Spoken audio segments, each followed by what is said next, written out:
Park hadn't planned to dig a hole in his backyard that day. The cool autumn air made him shiver as he swept his metal detector across the ground, listening to its steady beep. He had bought it 3 months ago, right after signing his divorce papers and moving to this quiet house far from the city. "Just a hobby," he had told the salesman. "Something to keep my mind busy." Most days, the detector found only rusty nails or lost coins, sometimes an old can or piece of farm equipment. Jin-Ho kept everything in a shoebox labeled treasures, though nothing inside was worth more than a few dollars. Today was different. The detector screamed when he passed it over a patch of grass near his apple tree. The sound was higher, sharper than he had ever heard before. Jin-Ho marked the spot with a stick and went to get his shovel. The ground was soft from yesterday's rain, making the digging easier than usual. 1 foot down, he found nothing. 2 feet down, still nothing. By 4 feet, Jin-Ho had created a hole large enough that he could stand in it, the edges rising above his waist. "This is crazy," he muttered, pushing the shovel into the earth once more. Probably just a piece off. The shovel hit something with a dull clang. Not the sound of striking stone, but something metallic. Jin-Ho dropped to his knees, using his hands to brush away the dirt. What he uncovered made him sit back on his heels. A smooth, curved surface gleamed in the afternoon sun. It was metallic but unlike any metal Jin-Ho had ever seen. Not silver or steel or aluminum, but something that seemed to shift colors slightly as shadows passed over it. Jin-Ho worked faster now, clearing more dirt. The object was oval-shaped, about 7 feet long and 3 feet wide. "Like a large egg, or a coffin," Jin-Ho whispered, his voice strange in the quiet yard. But no coffin he had ever seen looked like this. The entire surface was covered in tiny symbols etched into the metal. They weren't letters or numbers, at least not in any language Jin-Ho recognized.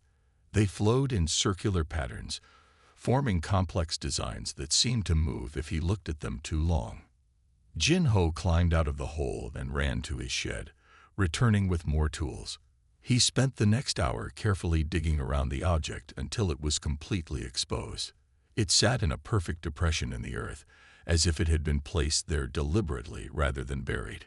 The sun was beginning to set when Jin-Ho finally sat back, exhausted. The pod, he had decided to call it a pod, was unlike anything he had ever seen. It must be worth a fortune. A scientific discovery, maybe. He should call someone. The university in the nearby city would want to know about this. But something held him back. A strange feeling in his chest, a curiosity that burned stronger than common sense. "What are you?" he asked the pod, not expecting an answer. He reached out and touched the smooth surface. It was warm, which surprised him. It should have been cold after being underground for who knows how long.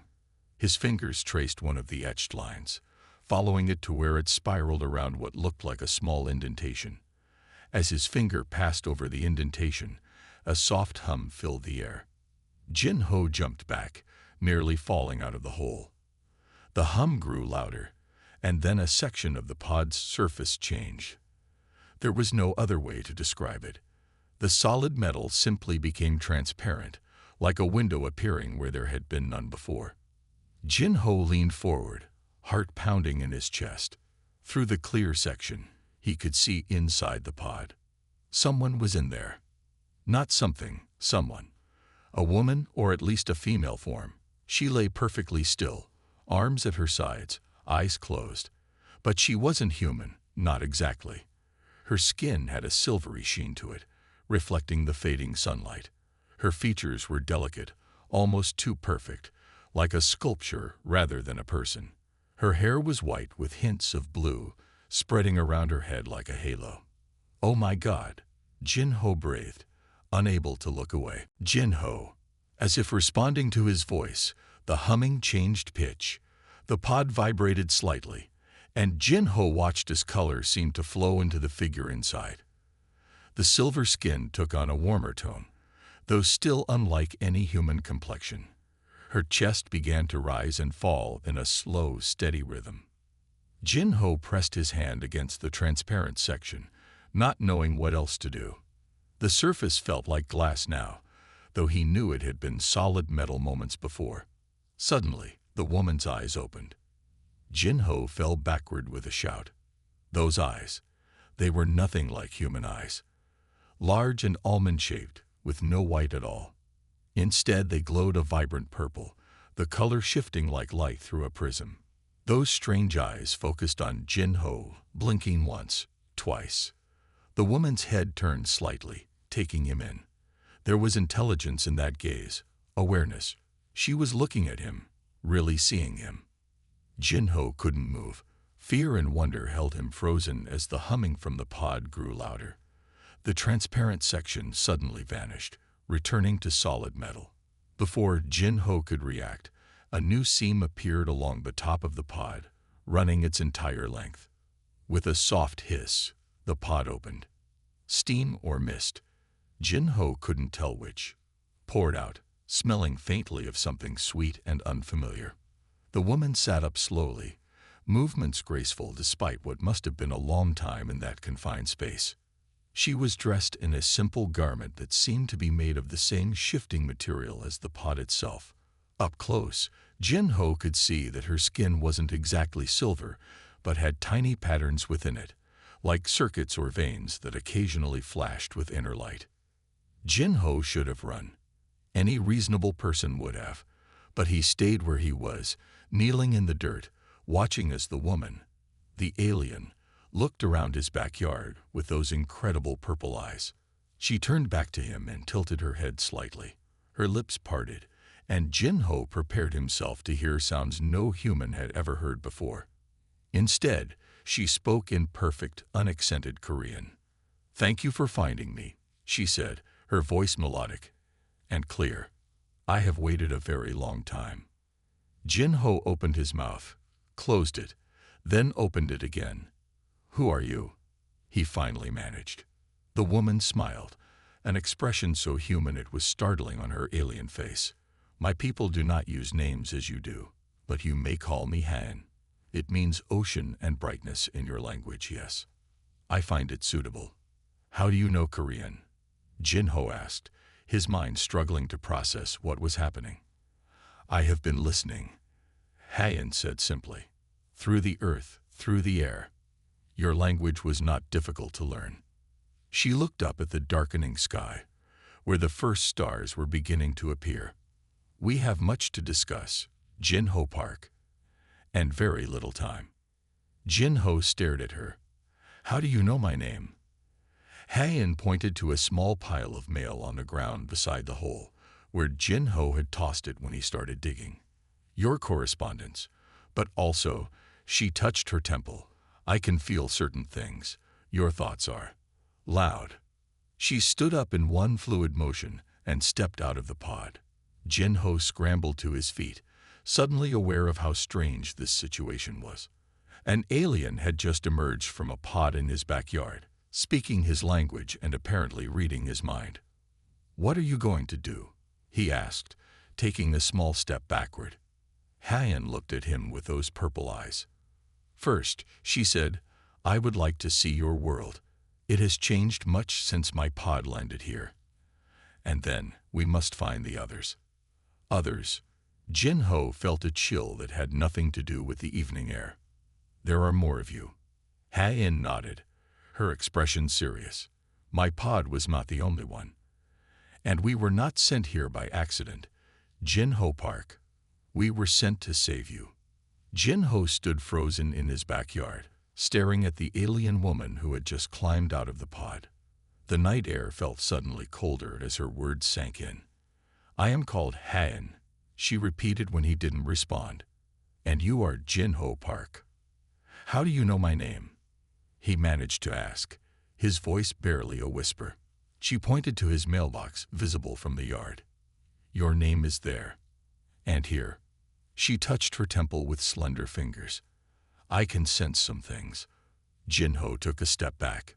"What are you?" "My designation is Inji," she said, apparently changing her mind about her name. Her lips moved strangely around the Korean syllables, as if she was still getting used to speaking aloud. I have been in stasis for 73 of your years. Jin-ho looked at the hole in his yard, then back at the woman standing before him. Her silvery skin caught the moonlight, making her glow softly in the darkness. Her eyes were still that impossible purple color, but they seemed kind, not threatening. You should come inside, he said finally, making a decision he wasn't sure was wise. It's getting cold. Eunji followed him into his small house. Jin-ho watched as she examined everything with obvious curiosity. The light switches, the refrigerator, even the pattern on his couch cushions. She moved with strange grace, her steps so light she barely seemed to touch the floor. You live alone, she observed, looking at the single plate in the dish rack.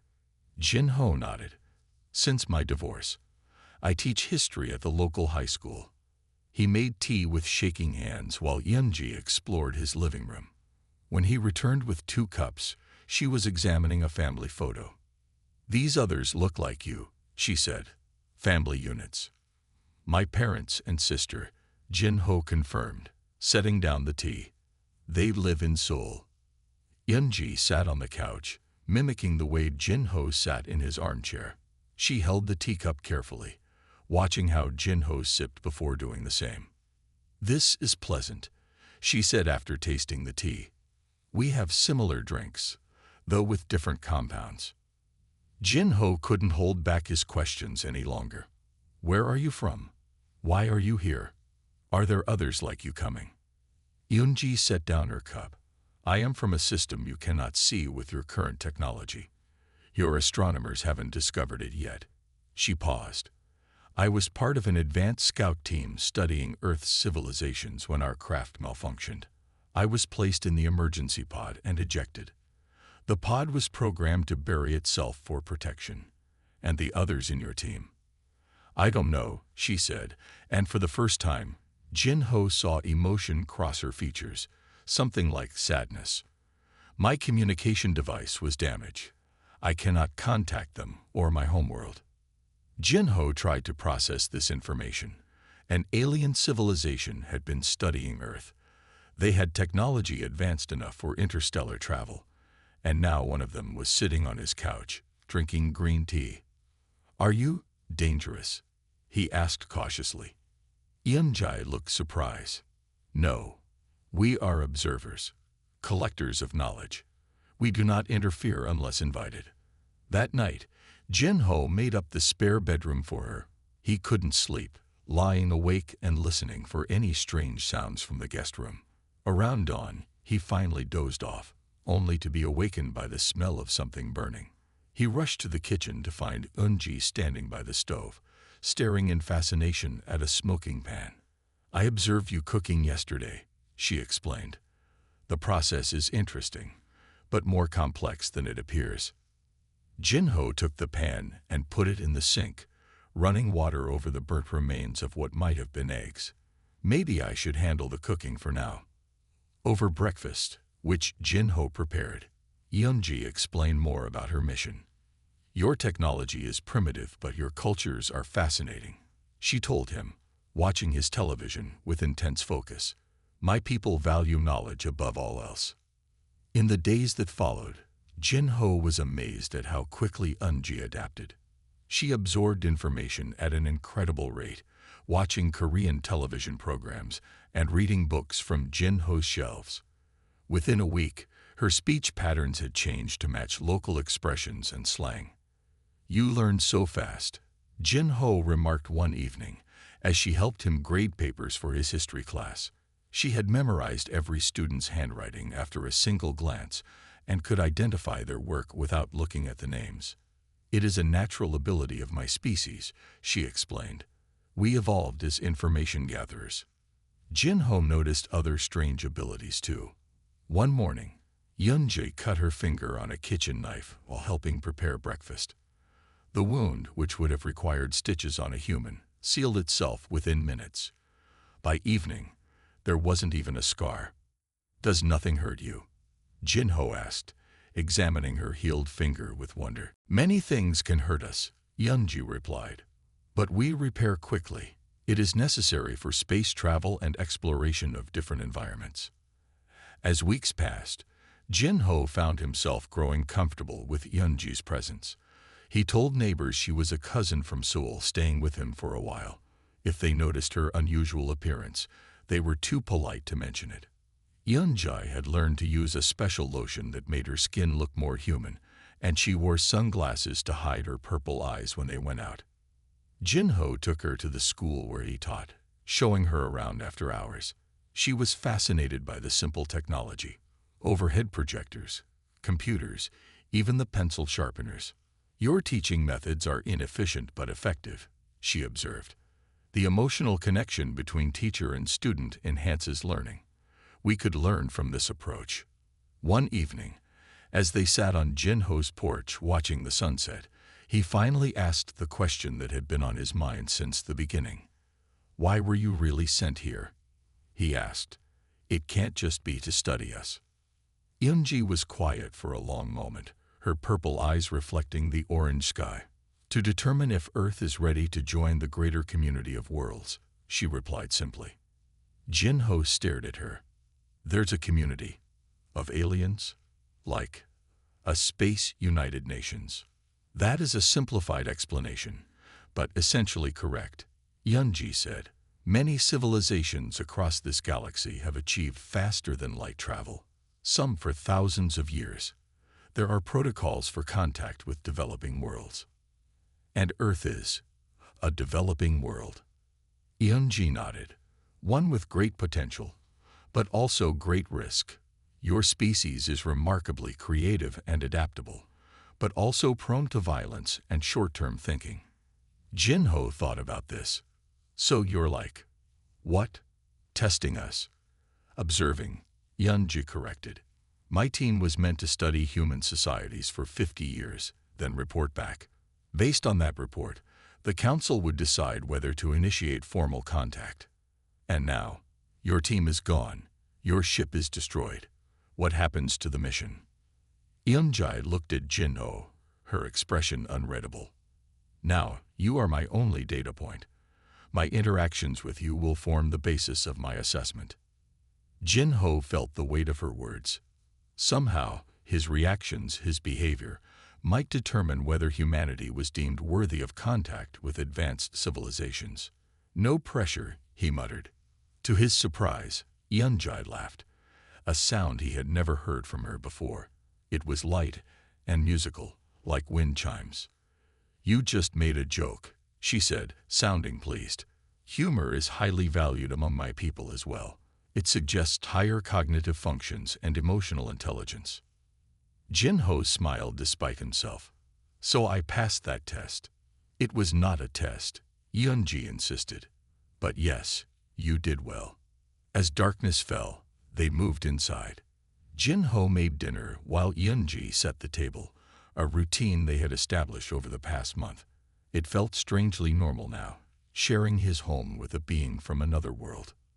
"Tomorrow I need to check on my pod," Yunji said as they ate. "Some systems may still be functional. I might be able to send a short-range signal." Jin-ho nodded, but felt a strange tightness in his chest at the thought.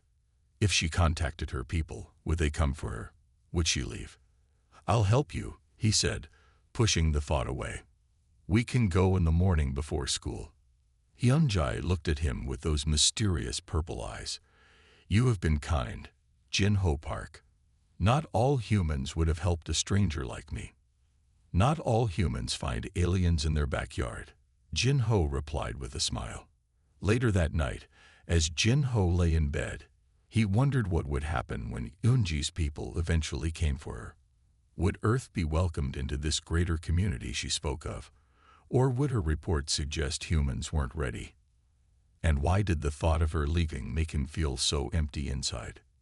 Jin-ho woke to the sound of birds singing outside his window. For a moment, everything seemed normal. Then he remembered the alien living in his guest room and the strange turn his life had taken. He found Yunji in the kitchen, staring out the window with unusual intensity. "Is something wrong?" he asked, reaching for the coffee pot. "We should check on the pod today," she said without turning. I'm concerned about its energy signature. After breakfast, they walked to the backyard where the pod still lay partially buried. Jin-Ho had covered it with a tarp and piled garden tools around it to hide it from curious neighbors. Yun-ji knelt beside it and placed her palm on its surface. The metal responded to her touch, glowing faintly where her hand met it. "The containment field is weakening," she said with a frown.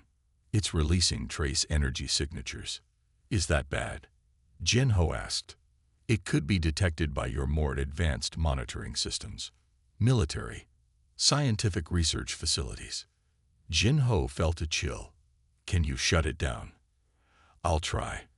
Yun-ji spent the next hour working with the pod, her fingers moving across its surface in complex patterns. Finally, she stood up. "That should help, but it's not a permanent solution." 3 days later, Jin-Ho was collecting his mail when he noticed something unusual on the quiet rural road. 2 black SUVs were parked just beyond his property line. Their windows were tinted dark, reflecting the afternoon sun. As he watched, a man in a dark suit stepped out of one vehicle and appeared to take photos of his house with a small device. Jin-Ho walked back inside, trying to look casual despite his racing heart.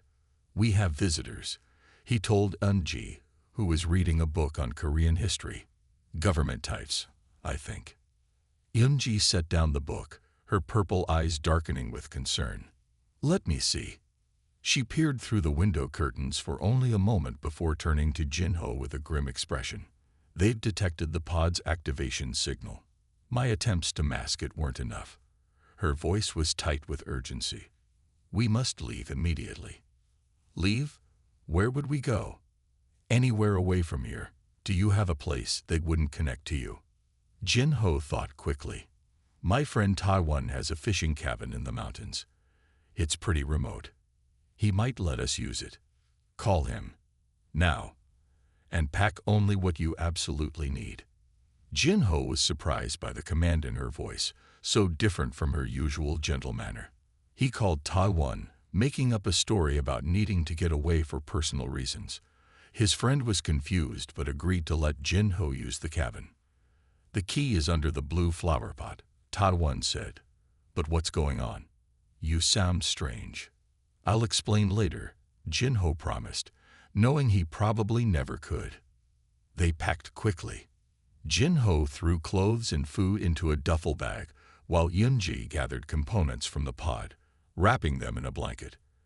They slipped out through the back door and into the small wooded area behind Jin-Ho's property. "My car is in the garage," Jin-Ho said as they crouched among the trees. "We can't use it.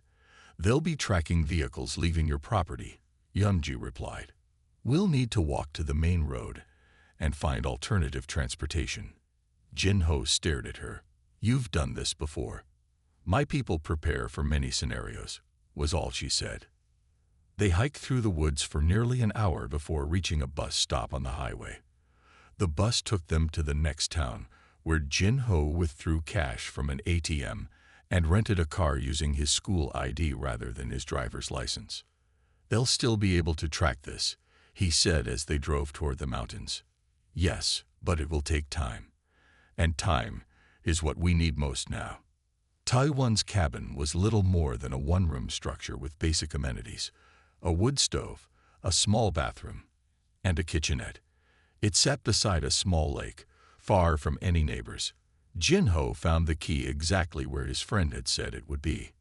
Inside, Yun-ji immediately began setting up the components she'd taken from the pod, arranging them on the wooden table in a pattern that made no sense to Jin-Ho. "What is all that?" he asked. "Communication equipment. Defensive measures." She looked up at him, her expression more serious than he had ever seen it. "Jin-Ho, there's something I haven't told you." He sat down across from her. "I'm listening." "My biological makeup contains elements your scientists would consider impossible," she explained. "Compounds that don't exist naturally on Earth. Self-replicating cellular structures.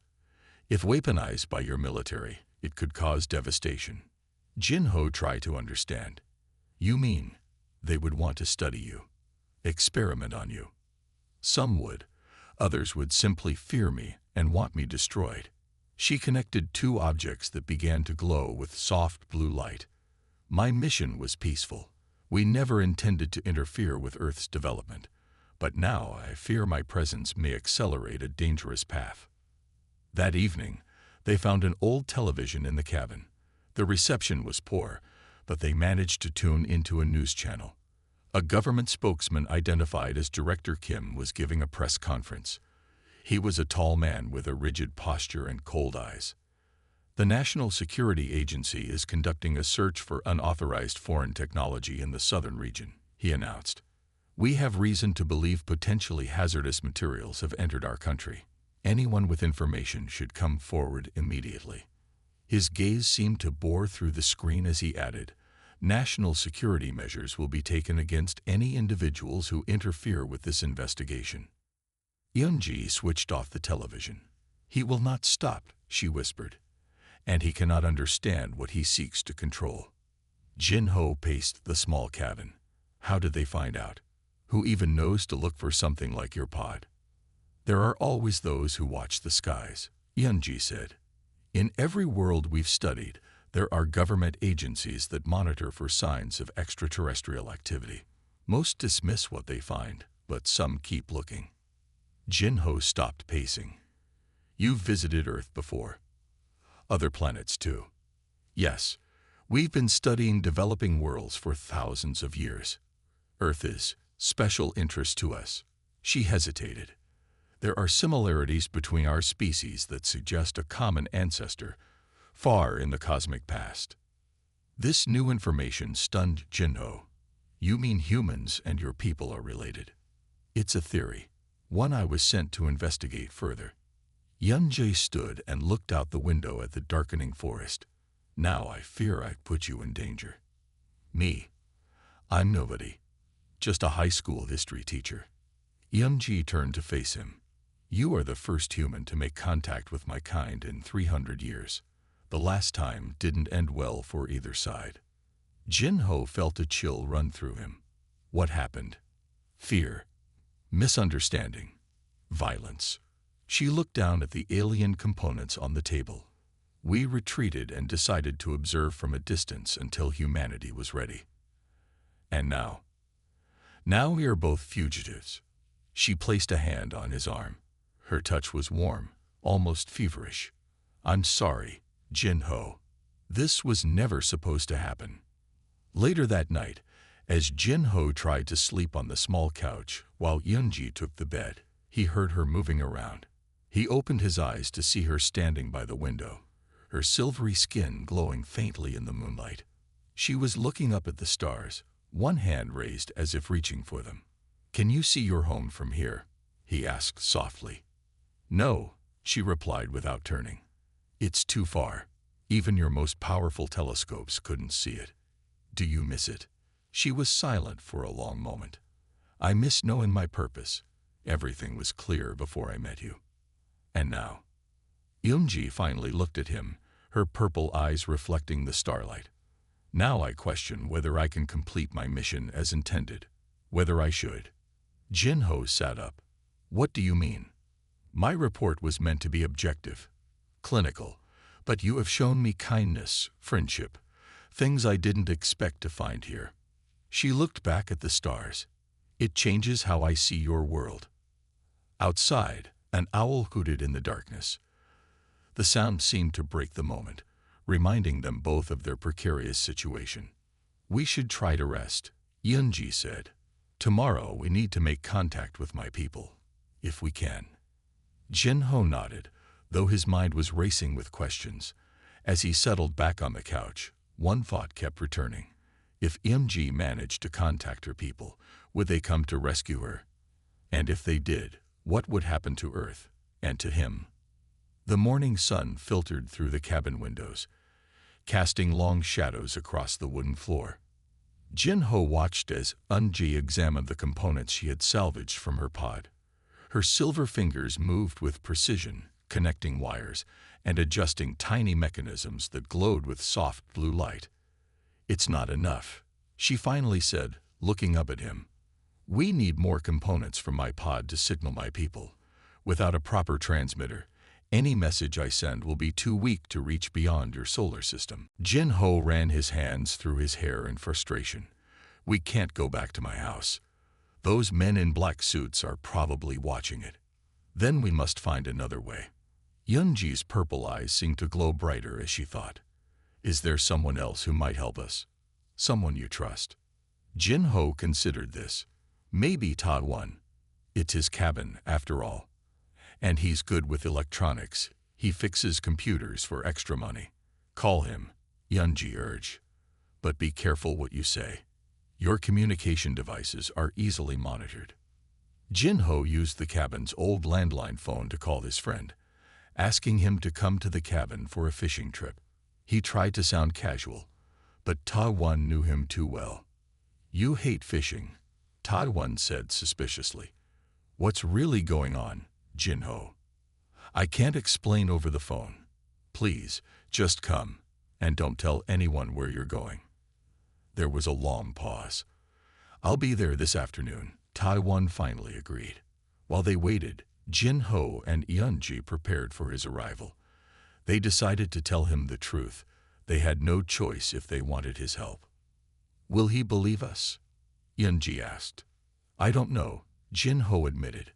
I probably wouldn't have believed it myself if I hadn't dug you up with my own hands. Ta Wan arrived just after lunch, his old truck bouncing up the dirt road to the cabin. He was a stocky man with kind eyes and a perpetual smile that faded when he saw Jin Ho's serious expression. You look terrible, Ta Wan said as he stepped inside. What's going on? Then he noticed Yunji, who had removed the special lotion that made her skin look human. In the cabin's dim light, her silver skin and purple eyes were impossible to miss. Ta Wan froze. What? Who is that? This is Yunji, Jin Ho said simply. She's not from Earth. To his credit, Ta Wan didn't run. After his initial shock, he listened as they explained everything. The pod, the government agents, their need to contact Yunji's people. This is crazy, Ta Wan said when they finished. But I believe you. No human could look like that. He gestured at Yunji, who tilted her head in acknowledgement. Will you help us? Jin Ho asked. Ta Wan thought for a moment. I know someone who might be useful. Hey Newell, that smart kid who graduated from your class 2 years ago. She works at the observatory on Mount Surak now. If anyone can help build some kind of space transmitter, it's her. Jin Ho nodded. Can you contact her? Better than that. I'll bring her here. Ta Wan stood up. But first, I need to get some supplies from town. And my sister should come too. Your sister? Jin Ho asked, surprised. Mei Ray is a biochemist at the university. She's been studying strange energy patterns in this region for years. Always said there was something unusual here. Ta Wan smiled. Guess she was right. After Ta Wan left, Jin Ho turned to Yunji. Do you think we can trust them all? We have little choice, she replied. And sometimes trust is the only path forward. The next day, their small alliance grew. Ta Wan returned with his sister Mei Ray, a serious woman with quick eyes that widened at the sight of Yunji. He Newell, Jin Ho's former student, came separately. She was barely 20, with short hair and nervous hands that never stopped moving. Professor Park, she greeted Jin Ho. Ta Wan said you needed help with some kind of communication device.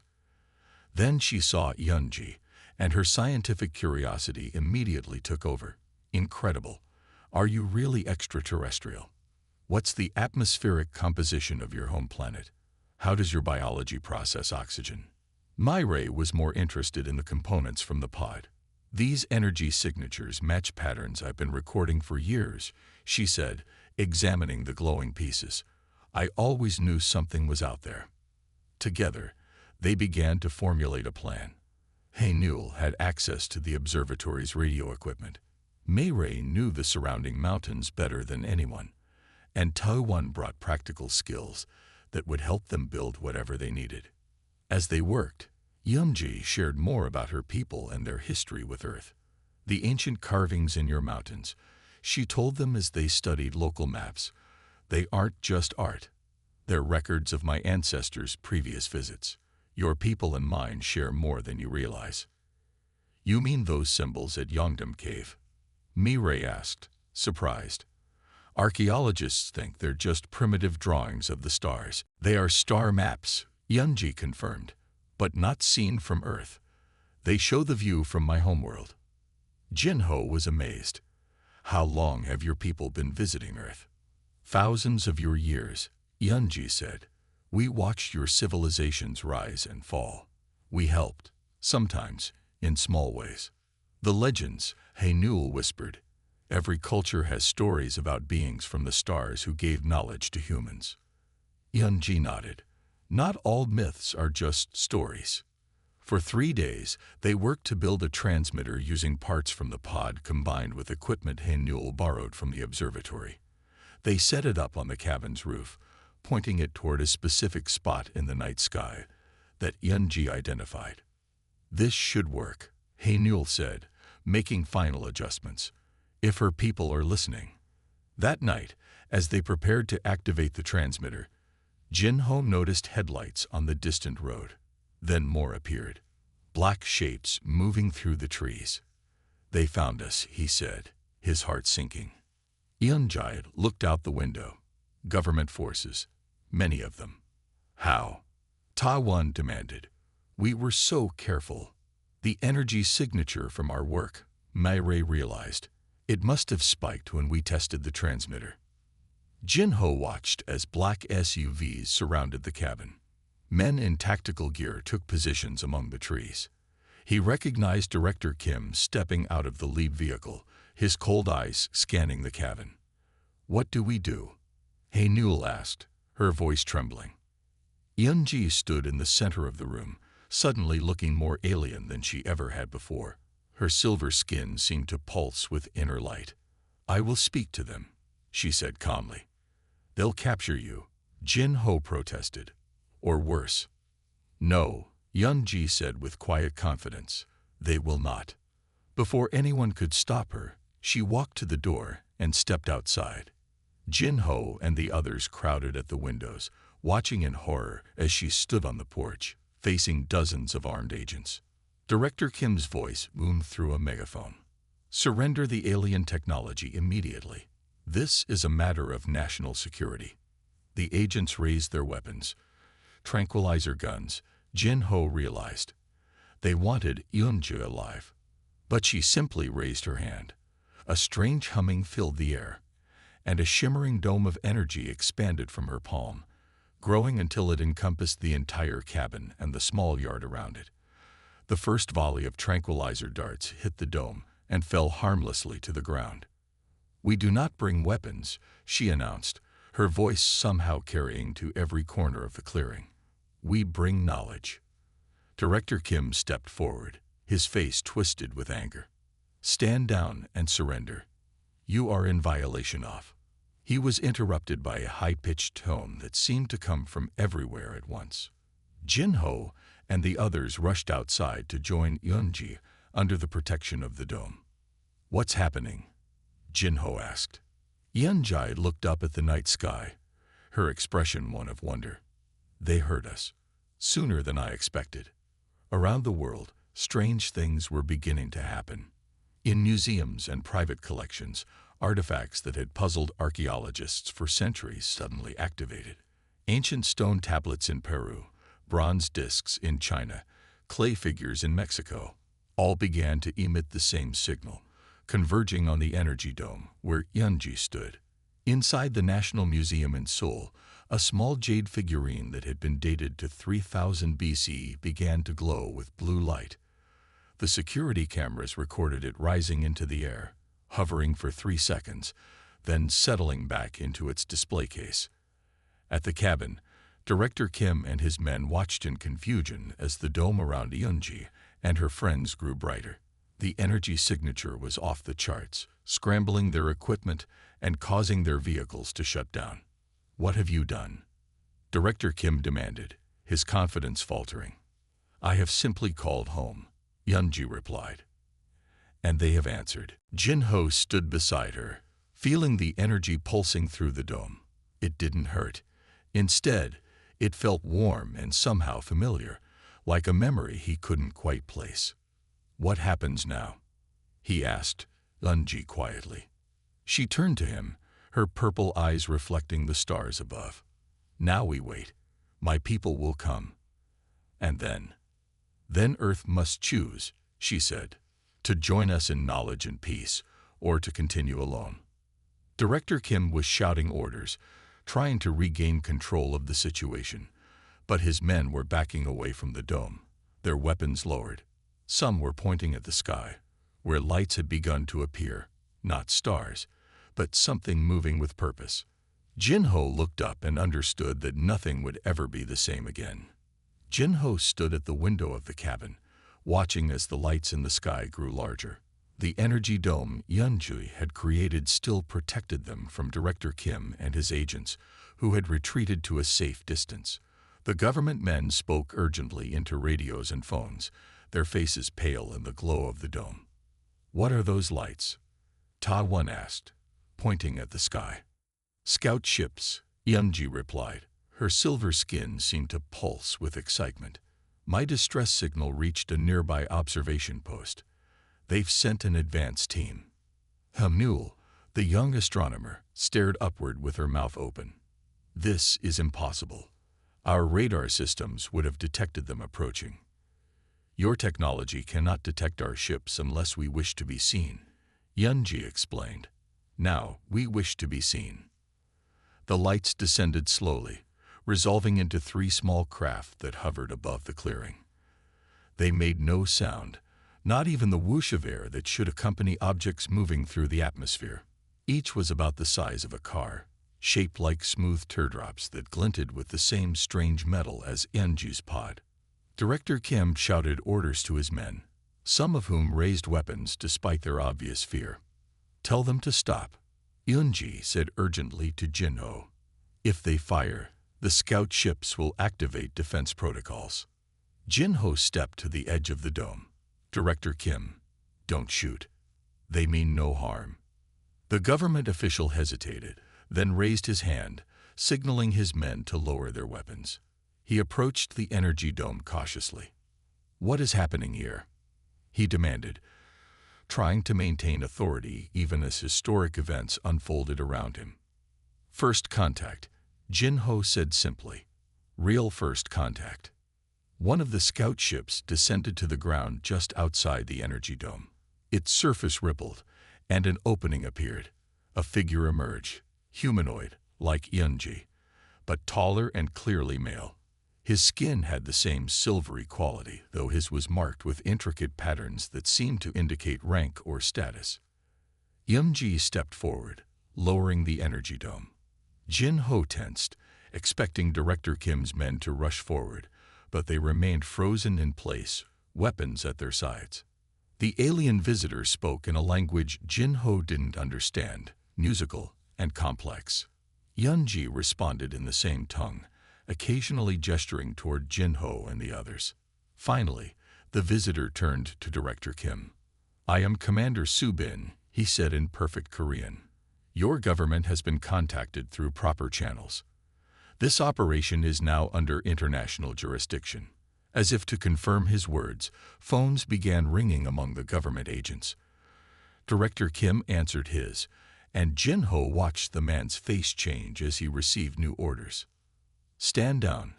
Director Kim finally ordered his men. "Full stand down." He looked at Eunji with a mixture of fear and awe. "This isn't over," he said quietly before retreating to his vehicle.